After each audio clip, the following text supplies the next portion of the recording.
first of all, they have to continue to do what many of them have already been doing. For example, we all know that colleges know who lives in certain zip codes. And so coming from an area like Washington, D.C., if somebody puts a 20020 on their zip code, they know that's Southeast DC, one of the most impoverished cities in DC. And so colleges have been doing their demographic work for a very long period of time.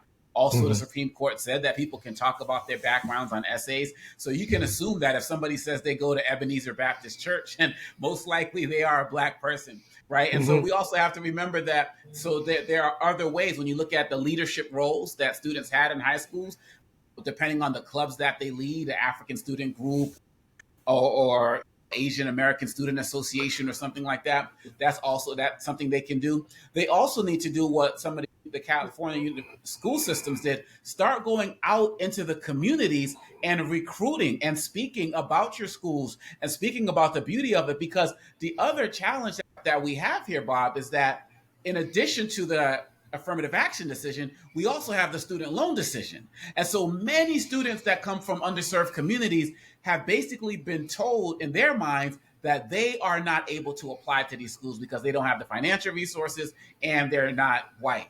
And that's just wrong on both fronts. And so Yeah. the universities need to recruit.